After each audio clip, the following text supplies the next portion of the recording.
दिल्ली जल बोर्ड के Anand Vihar sewer plant में कर्मचारी की मौत। नाले की सफाई के दौरान चैम्बर में गिरा युवक। पुलिस ने पोस्टमार्टम के बाद शव परिजनों को सौंपा।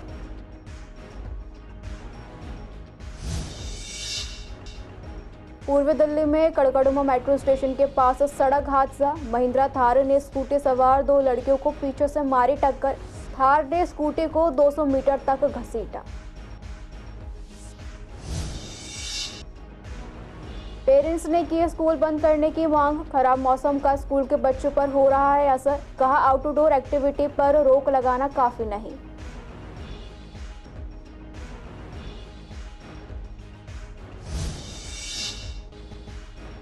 पूर्वी दिल्ली में छठ घाटों को दिया जा रहा है अंतिम रूप। घाटों में पानी भरने का काम जारी। महापर्व छठ की बाजारों में दिखी रौनक।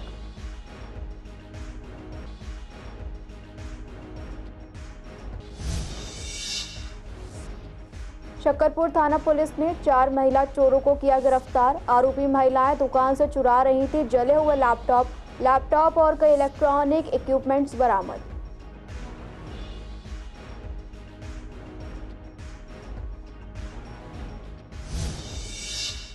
नमस्कार, सीसीएन देख रहे हैं आप। मैं हूं आपके साथ दुर्गा शर्मा। आप सभी का स्वागत है हमारे खास कार्यक्रम पूर्वी दिल्ली खास में।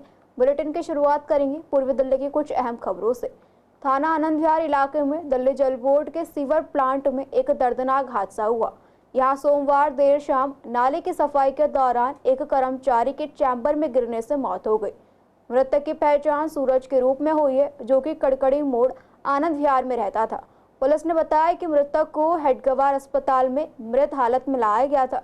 मिली जानकारी के मुताबिक पुलिस ने मृतक के भाई कमल के बयान पर थाना आनंद विहार में मामला दर्ज कर लिया है।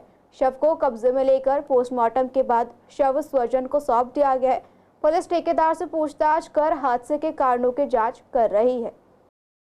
ये जल बोर्ड वालों की लापरवाही से हुआ ये, जो मेरा लौंडा काम करता था वहाँ पे लाइट नहीं, पानी नहीं, लैट्रिन बाथरूम नहीं। इसको मैं 2 साल से कहता आ रहा हूँ जल बोर्ड वालों को, बोला करेंगे करेंगे करेंगे। ये करते करते उन्होंने 2 साल निकाल दिए। तो वहाँ पे अंधेरा है, लाइट वगैरह कुछ नहीं है। तो लौंडा मेरा 6 बजे से काम पे आ जाता है। तो कल के 6 बजे नहीं आया, वो 7 बजे हम देखने गए ना, तो लौंडा 21 फुट चैम्बर में गिरा हुआ था। अब ये देखो जल बोर्ड वाले कितनी लापरवाही है। कोई भी सुविधा नहीं है उसमें, किसी चीज़ की सुविधा नहीं है। और एक बारी छानबीन करो जल बोर्ड वाले से, जितने भी जल बोर्ड है इनको छानबीन करो। अगर तुम्हारे को सारे सुराग मिलेंगे, और जो काम करते ना उनसे एक सवाल भी पूछना। तो अभी फिलहाल पुलिस क्या कह रही है आपको? पुलिस वाले ये कह रहे हैं पोस्टमार्टम के लिए गए हैं। पोस्टमार्टम की रिपोर्ट आएगी, उसके बाद में हम बताएंगे। तो आप सरकार से क्या कहते हैं? मेरी तो ये सरकार से है, मेरी जितनी भी जल्दी हो सके ना, मेरे को इंसाफ चाहिए। जल बोर्ड, दिल्ली सरकार जल बोर्ड वालों ने ये लापरवाही से दवा, और इनसे अभी भी लापरवाही है। आप सारे जल बोर्ड को चेक करो, अभी भी लापरवाही है। कोई भी सामान कहीं भी नहीं मिलेगा। अब मैं सो रहा था कल रात के टाइम, जब इनकी वाइफ रोई तो हमने भी जाने की सोचा क्या हो गया। ये कह रहे झगड़ा वगड़ा हो गया। मैंने तो सोचा झगड़ा हो गया, लेकिन मैं फिर भाग के गया, फटाफट बाइक उठा के प्लांट के पीछे चला गया। इधर की साइड कड़कड़ी मोड़ पे प्लांट है जहाँ लड़का काम करता था। तो वहाँ पर गए, वहाँ पर इतनी देर में इन्होंने बॉडी रिस्के में बिठा के सोचा कि सांस वास हो बच जाए। वहाँ लेके गए हॉस्पिटल, हेडगवार हॉस्पिटल। वहाँ डॉक्टर जी को बोला कि इसको चेक करो, थोड़ा शॉट लगाओ। तो उन्होंने 3-4 चीज़ें लगाई, फिर उसके बाद शॉट नहीं लगाया ढंग से। जब शॉट लगाने चाहिए उनको, ये सरकारी डॉक्टर ना ध्यान नहीं दिया। लापरवाही, अगर वो रात को चाहते ना वो ठीक हो सकता था। अब पता नहीं डॉक्टरों ने क्या करा। मैं ये कहना चाहता हूँ, जो लड़का जो गुजर गया है, उसकी जो वाइफ है और उसका जो बच्चा है, छोटा बच्चा है और प्रेग्नेंट भी है। पूर्वी दिल्ली के कड़कड़ुमा मेट्रो स्टेशन के पास एक सड़क हादसा हुआ, जहां एक तेज रफ्तार महिंद्रा थार गाड़ी ने स्कूटी सवार 2 लड़कियों को पीछे से टक्कर मार दी। बता दें, इस हादसे में लड़कियों को चोट नहीं आई है, लेकिन गाड़ी ने स्कूटी को 200 मीटर तक घसीटा, जिसके बाद आरोपी मौके से फरार हो गए। पुलिस ने बताया कि घटना कड़कड़ुमा मेट्रो स्टेशन के पास की है, जहां 2 लड़कियां स्कूटी से जा रही थी।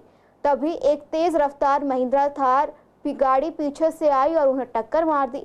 गाड़ी ने स्कूटी को 200 मीटर तक घसीटा, जिसके बाद आरोपी मौके से फरार हो गए। थाना आनंद विहार पुलिस ने मामला दर्ज कर जांच शुरू कर दी है। दिल्ली में खराब मौसम के कारण कुछ स्कूलों ने स्वयं ही आउटडोर एक्टिविटीज पर रोक लगा दी है, जबकि सरकार की तरफ से अभी तक कोई भी गाइडलाइंस जारी नहीं की गई है। हालांकि अभी भी कई स्कूलों में एक्टिविटीज पहले की तरह जारी है, जिस पर पेरेंट्स ने चिंता व्यक्त करते हुए सरकार से स्कूलों को बंद करने की मांग की है। बता दें, सीसीएन संवाददाता ने दिल्ली के बढ़ते पॉल्यूशन और अस्पतालों में बढ़ते मरीजों की संख्या को देखते हुए स्कूल जा रहे बच्चों के माता पिता से बात की।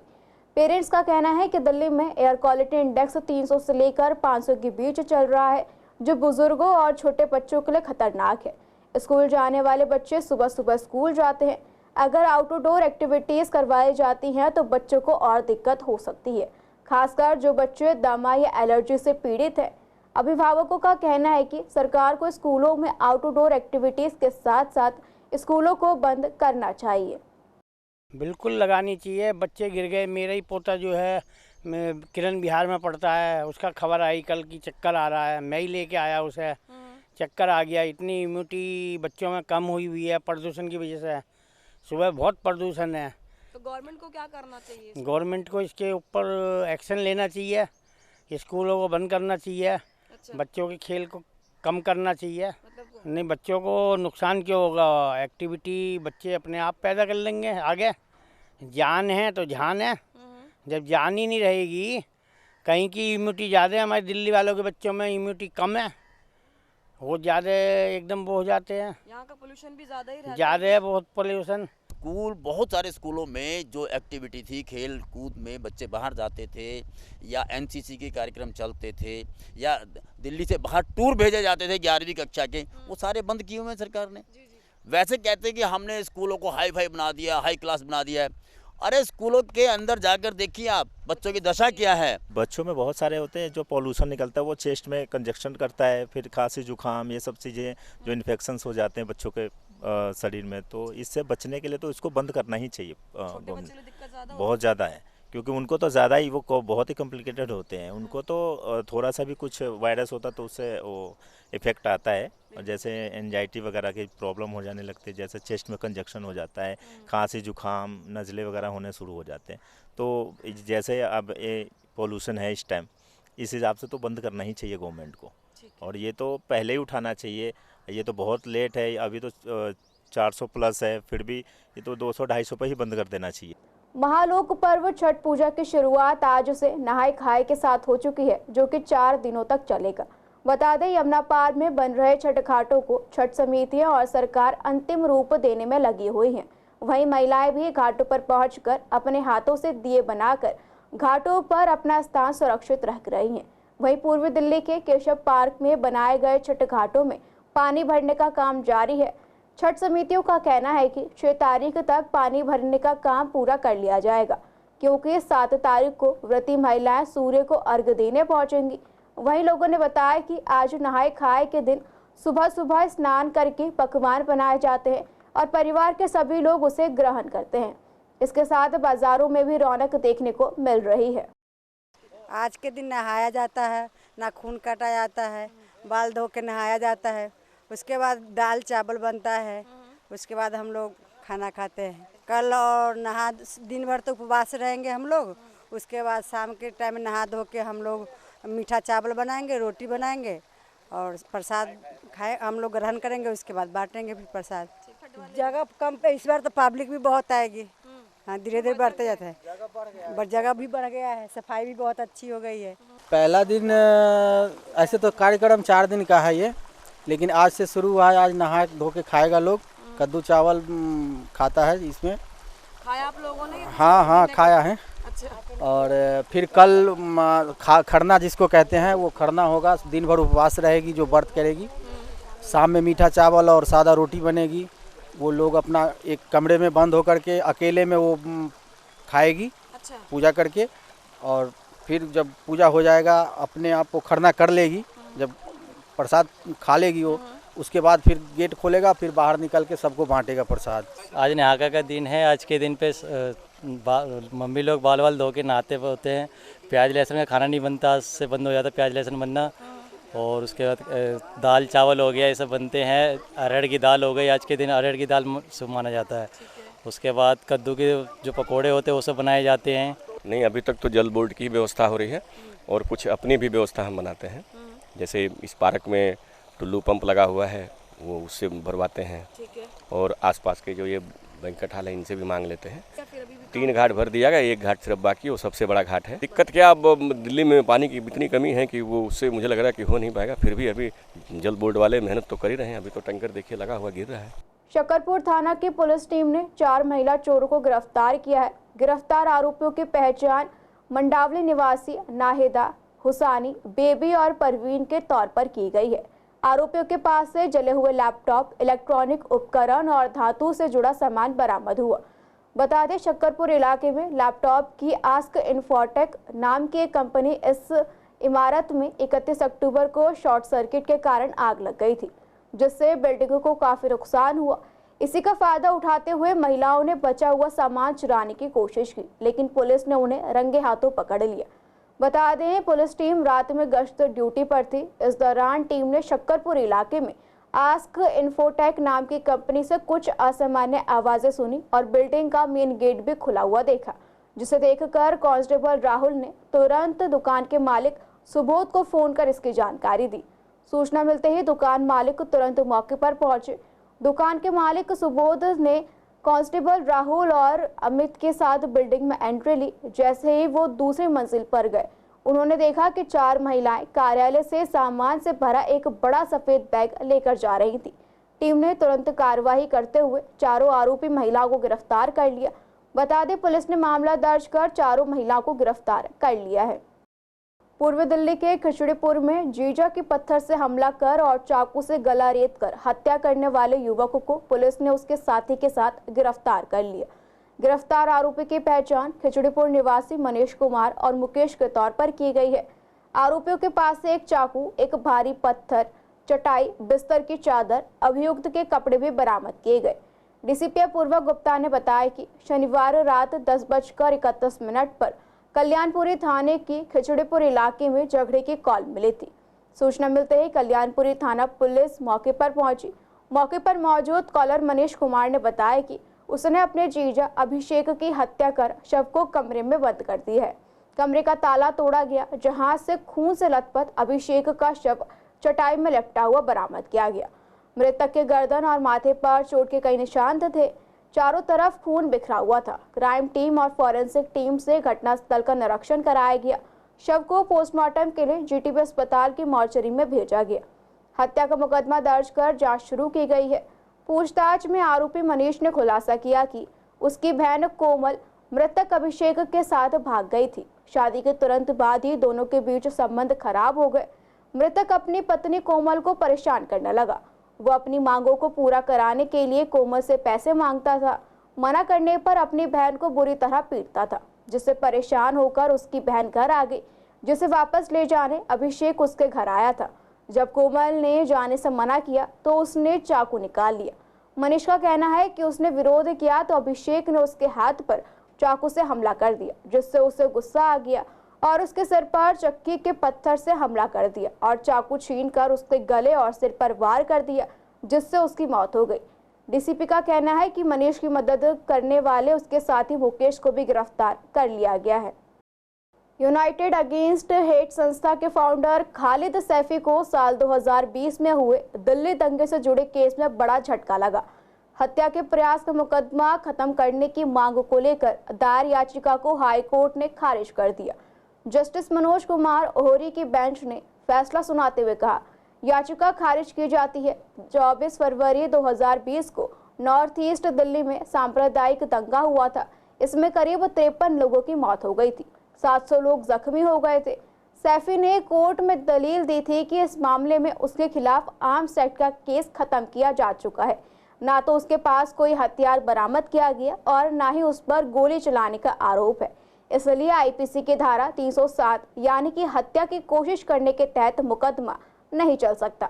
जगतपुरी पुलिस स्टेशन में दर्ज एफआईआर के मुताबिक 26 फरवरी साल 2020 को मस्जिद वाली गली में भीड़ इकट्ठा हुई थी। भीड़ ने पुलिस के कहने पर वहां से हटने से इनकार कर दिया था।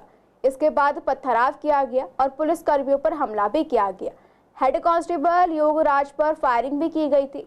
आरोप है कि सैफी और कांग्रेस की पूर्व पार्षद इशरत जहां के कहने पर भीड़ वहां जुटी थी।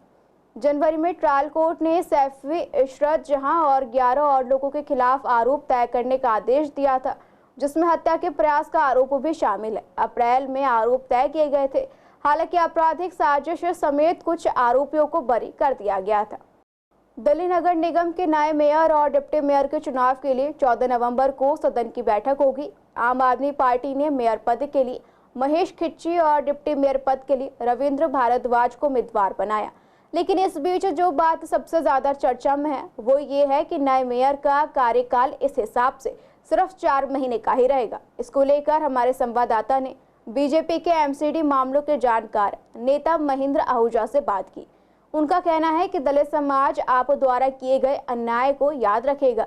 7 महीने तक आम आदमी पार्टी ने दलित महापौर को सीट पर बैठने से रोका। उन्होंने कहा कि दुख की बात यह है कि आम आदमी पार्टी की दलित विरोधी मानसिकता से दलित महापौर को सिर्फ 3 महीने का कार्यकाल ही मिलेगा। आप पार्टी के दलित समाज के नेता के नेतृत्व में अधिकार से वंचित रखा गया। एमसीडी एक्ट के अनुसार हर वर्ष 30 अप्रैल तक मेयर पद के लिए चुनाव हो जाना चाहिए और ये जो दूसरा वर्ष था एमसीडी के वर्तमान कार्यकाल का, ये अनुसूचित बंधुओं बहनों के लिए सुरक्षित था। अभी वाली जो मेयर साहिबा हैं, इन्होंने अनुसूचित बंधुओं को 8 महीने तक उनके नेतृत्व के अधिकार से वंचित रखा। अब बचे हुए जो चुनाव हो रहे हैं, कार्यकाल जो है 4 महीने का बचा है, केवल वो 4 महीने तक ही एमसीडी का नेतृत्व कर पाएंगे। तो अनुसूचित बंधु इस तरह से 1 साल की जगह केवल 4 महीने एमसीडी को अपनी क्षमताओं का नेतृत्व दे पाएंगे। ये ऐसा इसलिए हुआ कि आम आदमी पार्टी अनुसूचित वर्ग के सख्त खिलाफ है। वो वर्तमान जो मेयर हैं उन्हीं को चलाए रखना चाहती थी। वो ये भी भूल गए कि अगर अप्रैल के बाद वर्तमान मेयर कंटिन्यू करती है तो उसके पास कोई पावर नहीं रहती। सदन उनके नेतृत्व में कोई भी नया नियम, नई बात पारित नहीं कर सकता। तो इस तरह से इन्होंने एमसीडी को डिफाइन करके रखा, लेकिन अपनी मेयर का जो वर्चस्व है वो बरकरार रखने की कोशिश की। ये गैर संवैधानिक था, इसकी निंदा की जानी चाहिए और अनुसूचित बंधु बहनों का जो अधिकार इन्होंने छीन कर रखा, उसके लिए उनको माफ़ी मांगनी चाहिए। पूर्व दिल्ली में सरकार द्वारा चलाई जा रही आंगनबाड़ियों के कार्यकर्ताओं और सहायिकाओं को पिछले 4 महीने से सैलरी नहीं दी जा रही। दरअसल पूर्व दिल्ली के विश्वास नगर स्थित आंगनबाड़ी में काम कर रहे कार्यकर्ताओं और सहायिकाओं से सीसीएन संवाददाता ने बात की। उन्होंने बताया कि पिछले 4 महीने से उन्हें सैलरी नहीं दी जा रही, जिसकी वजह से घर चलाना काफ़ी मुश्किल हो गया है। वहीं सहायिकाओं का कहना है कि सैलरी ना मिलने से उन्हें काफ़ी परेशानी हो रही है, क्योंकि यहाँ पर काफ़ी लोग किराए के मकान में रह रहे हैं। ऐसे में घर चलाना और किराए के लिए पैसे जुटाना बहुत मुश्किल होता जा रहा है, लेकिन सरकार इस पर बिल्कुल भी ध्यान नहीं दे रही। पहले सैलरी तो हम लोग की टाइम से मिलती नहीं है और दूसरी बात जनवरी से पूरी सैलरी आ नहीं रही है। जनवरी से आधी थी आ जा रही है, अभी आई है, यानी कि ये 30 तारीख को आई है ना सैलरी, 30 तारीख को आई, आधी सैलरी मेरी आई, अभी इनकी आई नहीं है, हेल्पर की। हाँ वर्कर की आई है, मैं वर्कर हूँ, टीचर। हाँ तो मेरी तो आ गई है आधी सैलरी, लेकिन वो भी आधी आई है, पूरी आई नहीं है। त्योहार का समय है, कुछ त्योहार चले गए, कुछ अभी आ भी रहे हैं त्योहार। बड़ी कितनी होती है? अरे क्यों नहीं, हम किराए पर रहते हैं, किराया देना होता है, अपना बच्चों को पढ़ाने लिखाने में बहुत परेशानी होती है। अब तो ऑफिस में लिखवा लेते हैं कि ना आप धरना दे सकती हैं, ना आप सैलरी, आप सामाजिक पर काम कर रही हैं। अब हमें समझ नहीं रहता, लिखित में तो 60 साल दिखा दिए।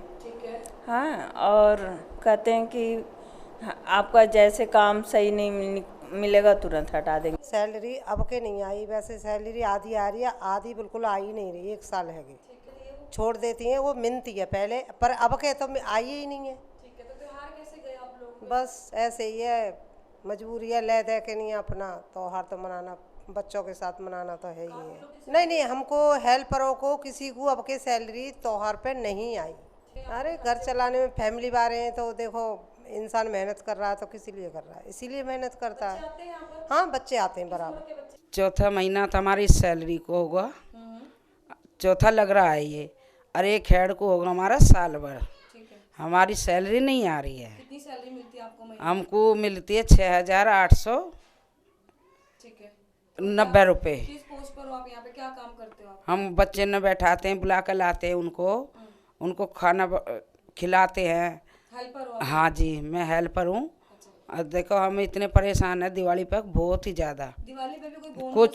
कुछ नहीं। बोनस 1 रुपया तो आया ही नहीं, बताओ। हाँ, खाने पीना आता। हाँ जी, और सब चीज़ आती है।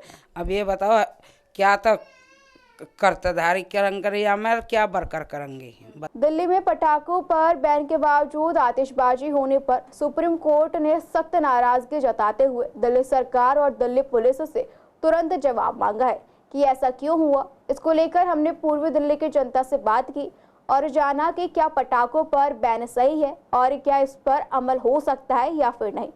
जनता का कहना है कि सुप्रीम कोर्ट पटाखे जलाने पर अब ध्यान दे रही है, पहले क्यों नहीं दिया गया। वहीं लोगों का ये भी कहना है कि हिंदुओं के त्योहार पर ही पटाखों पर बैन क्यों लगाया जाता है। पहले सरकार कहती थी कि पंजाब में पराली जलाने के कारण पॉल्यूशन हो रहा है, बावजूद इसके पराली जलाने को लेकर समाधान नहीं ढूंढा जा रहा, जबकि इस बार बहुत कम पटाखे जलाए गए हैं फिर भी पॉल्यूशन बढ़ा। रही बात पटाखों के बैन की, तो जनता इस पर अमल नहीं कर सकती क्योंकि दीपावली हिंदुओं का सबसे बड़ा त्योहार है। इस पर पटाखों पर बैन लगाना बिल्कुल भी सही नहीं है। सरकार को पॉल्यूशन कम करने के लिए सिर्फ पटाखों पर बैन नहीं, बाकी समाधान भी ढूंढने चाहिए। दिल्ली सरकार कोई भी अपने काम में झूठ के अलावा कहीं भी कामयाब नहीं है। आप पंजाब में पराली जल रही हैं, इन पे बैन नहीं लगा जा रहा। हरियाणा में भी जल रही हैं, ऐसा लगा है, उन पे बैन नहीं लगा जा रहा। लेकिन इनको हमारे हिंदुओं के त्योहारों पे बैन लगाने की प्लानिंग चल रही है। और पे वर्ल्ड में इतने बम फटाके छूटते हैं, कोई पॉल्यूशन नहीं होता। लेकिन हिंदुओं का कोई त्यौहार आता है, चाहे दिवाली हो, चाहे दशहरा हो, या कोई भी हम शादी ब्याह हो, हम लोग ना पटाखे हमारे पे बैन लगने शुरू हो जाते हैं। आप कृपया इनको कहिए, दिल्ली सरकार वालों को, पराली वगैरह इन चीज़ों में, कंस्ट्रक्शन में, फैक्ट्रियों में, इन चीज़ों पे बैन लगाएं। देखो, पहली बात तो ये कहेंगे, सुप्रीम कोर्ट ने अगर दिल्ली सरकार को झाड़ा है, वो बिल्कुल वाजिब झाड़ा है कि पोल्यूशन क्यों हुआ, पर पोल्यूशन की वजह पटाखे नहीं है। पटाखे तो दिवाली पे फूटे थे, दिवाली ख़त्म हुआ 4 दिन हो गए। तो दिवाली पे पटाखे फूटना कोई पोल्यूशन नहीं है। जिस दिन पटाखे फूटे थे उस दिन कोई पोल्यूशन नहीं था। और लोगों ने ऐसा नहीं है कि 2 दिन पटाखे जलाए और बहुत कम मात्रा में जले हैं, औरों से बहुत कम मात्रा में जले हैं इस बार। और जो एक्चुअली देखो, पोल्यूशन जो है वो आज नापो आप, आज 400 से पार जा चुका AQI। उसकी वजह क्या है? उसकी वजह है पंजाब में पराली जलना। जहाँ दिल्ली सरकार की खुद की गवर्नमेंट वहाँ पर है, पंजाब सरकार भी तो उन्हीं की है। उनसे पूछो, अब तक तो ये कहते थे हरियाणा से आ रहा है। अरे भाई, हरियाणा में तो अपनी BJP की सरकार है, पर आपकी जहाँ सरकार है वहाँ देखो, वहाँ से जो आ रहा है पंजाब से, वो भी तो पराली जल रही है, उसको क्यों नहीं रोकते हो? समस्या दिल्ली में इस टाइम पे होती है क्योंकि मेन रीज़न यही रहता है कि पंजाब के अंदर पराली पूरी फुल मात्रा में जलाई जाती है। और पंजाब में भी जो गवर्नमेंट इस टाइम दिल्ली में है, वही गवर्नमेंट, उसी पार्टी की गवर्नमेंट पंजाब में भी है। तो इन दोनों का आपस में तालमेल ना होना मेन है कि किसानों के ऊपर स्ट्रिक्टली थोड़ा सा पराली के जलाने पे रोक लगाए बगैर सुप्रीम कोर्ट खाली पटाखों पे बैन करने से कुछ नहीं होगा, पराली को रुकवाना ही पड़ेगा। ये दिवाली का जो त्यौहार है, हिंदुओं का सबसे बड़ा त्यौहार है और ये साल में एक ही बार आता है। और इस पे पटाखे चलाना ज़रूरी है। भगवान रामचंद्र जी अपने जब घर आए थे तो उस दौरान बहुत दिए वगैरह जलाए गए थे घरों में। वहाँ अयोध्या में अच्छी तरह धूमधाम से उनका स्वागत किया गया था बम पटाखे जला के। इसलिए हमें बम पटाखे जरूर चलाने चाहिए। फिलहाल पूर्वी दिल्ली खास में इतना ही। खबरों के लिए बने रहिए CCN लाइव के साथ।